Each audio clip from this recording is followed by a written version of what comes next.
Hi friends, I've got another book today and it is by Eric Carle again. It's called A House for Hermit Crab. And this is actually our art project today for Friday. A House for Hermit Crab.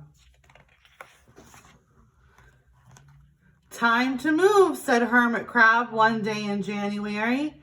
I've grown too big for this little shell. He had felt safe and snug in his shell, but now it was too snug. Hermit Crab stepped out of the shell and onto the floor of the ocean. But it was frightening out in the open sea without a shell to hide in.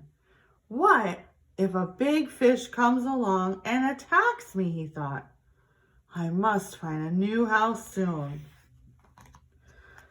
Early in February, Hermit Crab found just the house he was looking for.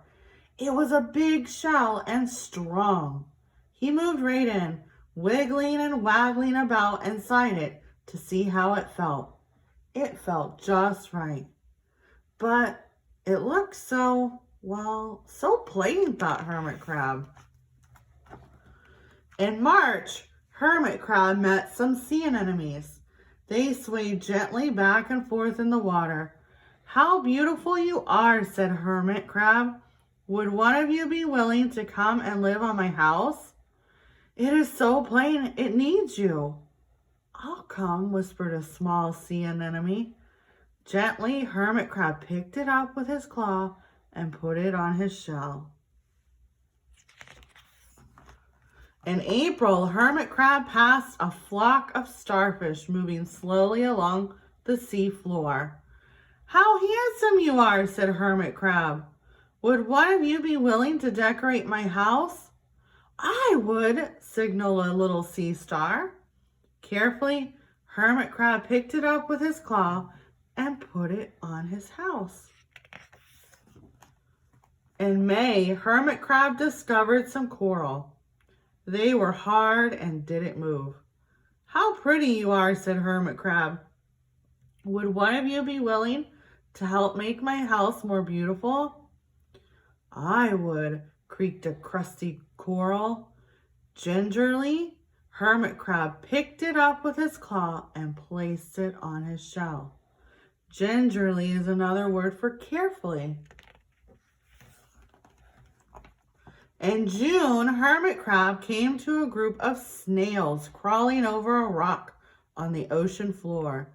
They grazed as they went, picking up algae and bits of debris and leaving a neat path behind them. How tidy and hard-working you are, said Hermit Crab. Would one of you be willing to come and help clean my house? I would, offered one of the snails. Happily, Hermit Crab picked it up with his claw and placed it on his shell. In July, Hermit Crab came upon several sea urchins. They had sharp, prickly needles. How fierce you look, said Hermit Crab. Would one of you be willing to protect my house? I would, answered a spiky sea urchin. Gratefully, Hermit Crab picked it up with his claw and placed it near his shell. In August, Hermit Crab and his friends wandered into a forest of seaweed. It's so dark here, thought Hermit Crab. How dim it is, murmured the sea anemone. How gloomy it is, whispered the starfish. How murky it is, complained the coral. I can't see, said the snail. It's like nighttime, cried the sea urchin.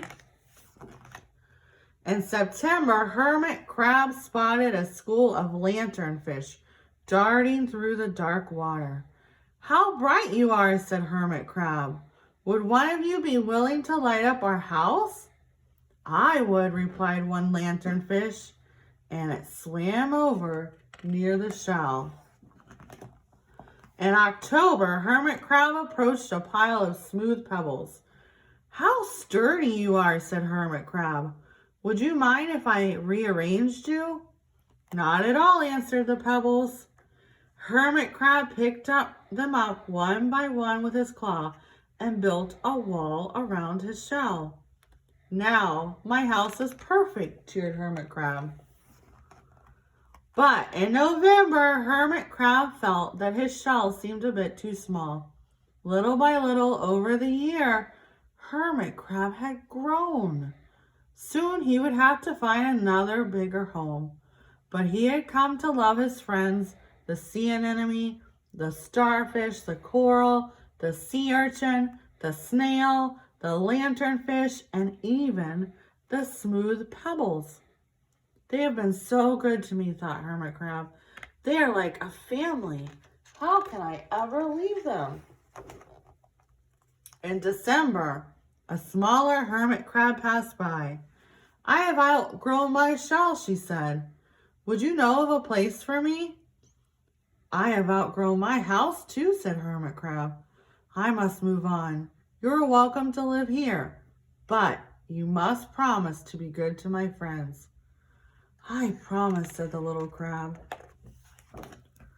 The following January, Hermit Crab stepped out and the little crab moved in. Couldn't stay in that little shell forever, said Hermit Crab as he waved goodbye. The ocean floor looked wider than he had remembered, but Hermit Crab wasn't afraid. Soon he spied the perfect house, a big empty shell. It looked, well, a little plain, but sponges, he thought, barnacles, clownfish, sand dollars, electric eels. Oh, there are so many possibilities. I can't wait to get started. The end.